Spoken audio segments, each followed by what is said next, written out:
Good morning. Here are some questions we'll look at today. The first one is, if inside you think that you will be calm in suppose X situation, but when that situation arises, you react differently, then do you say to yourself that it is God's will as you didn't mean to, and therefore you don't feel guilty about it?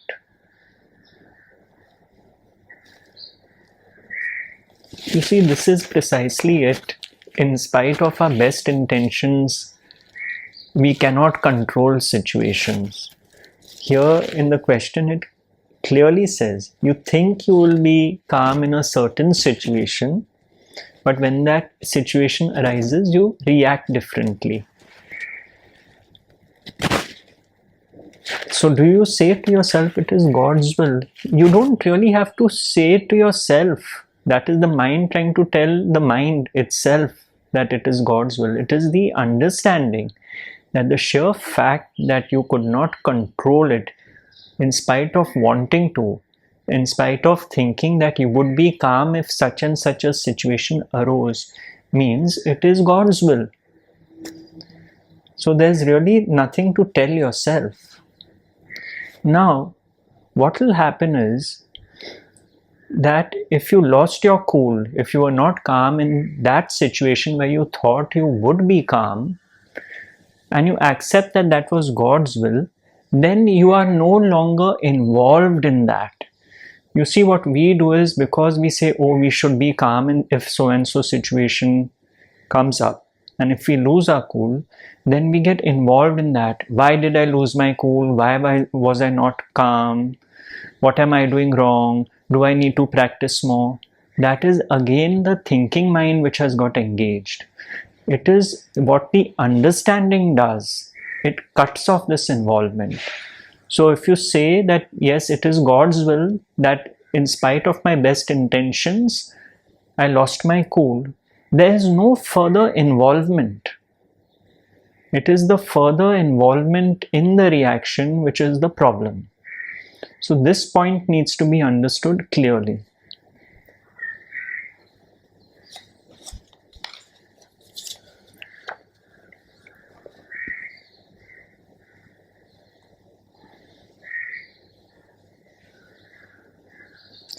The next question is, I know witnessing is happening, for when I am is in thinking mind, I could see and bring my attention back to the present moment, but not always.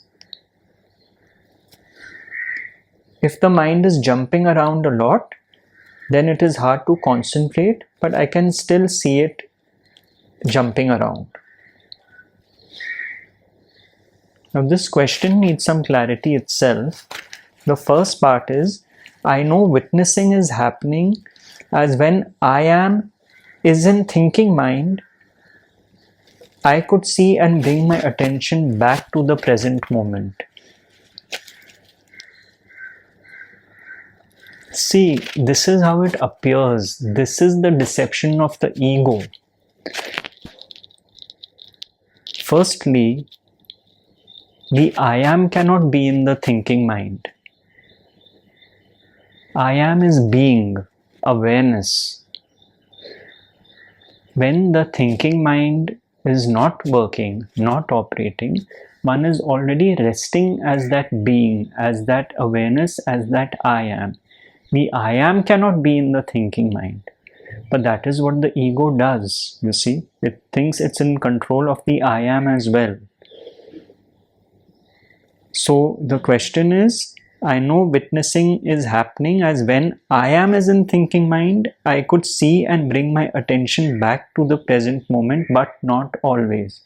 You cannot bring your attention back to the present moment. You are the involvement that has taken yourself away from the present moment. Please, this point needs to be understood. You are not in control of that, and like you said, but not always. You see, this is the way we look at everything. Our sense of doership is so strong that we feel here I can bring my attention back to the present moment. I know when I am is in thinking mind. No, the witness is the absence of the thinking mind. And it is the involvement that has got cut off by the understanding which makes one rest as I am. If the mind is jumping around a lot, it is hard to concentrate, but still I can see that it is jumping around. Yes, that is the witness. That is the witnessing, which is not concerned with what to do to stop the jumping around.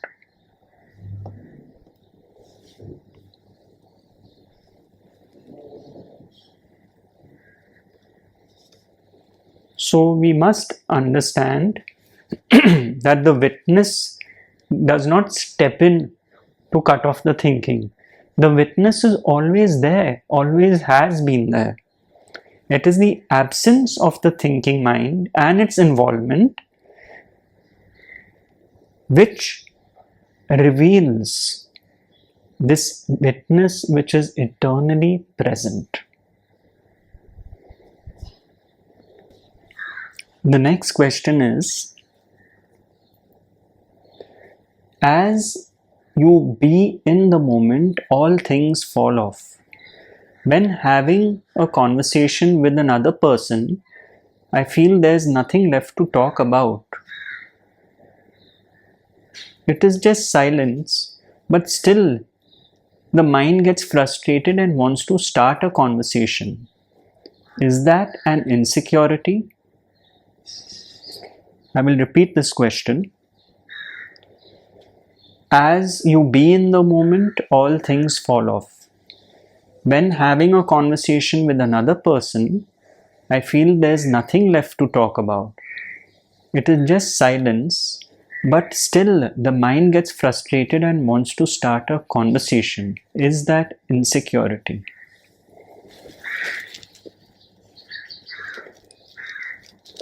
You see, yes, if the mind gets frustrated and wants to start a conversation, it is perhaps some insecurity. What insecurity? Simply this. The mind does not want to die. So to keep itself alive, it starts talking. So that is not true silence. You see, true silence is a stillness of the mind where there is no need for this compulsive talking to take place. Whether you are talking because of an insecure mind, as you have asked, or whether there is some validation you need from the person with you, so you feel you better talk, otherwise what will they think of you if you don't talk?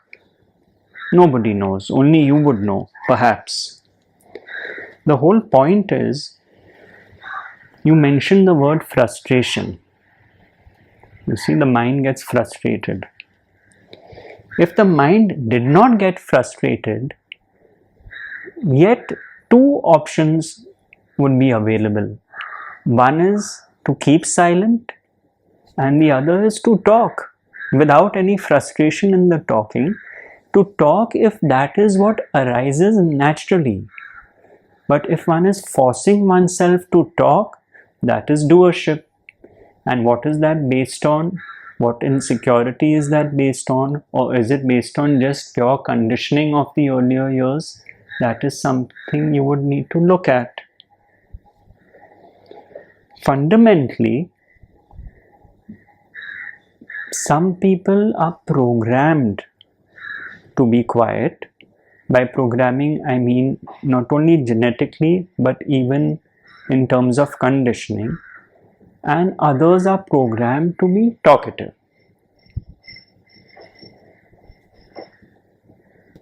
That's it for this session. Thank you.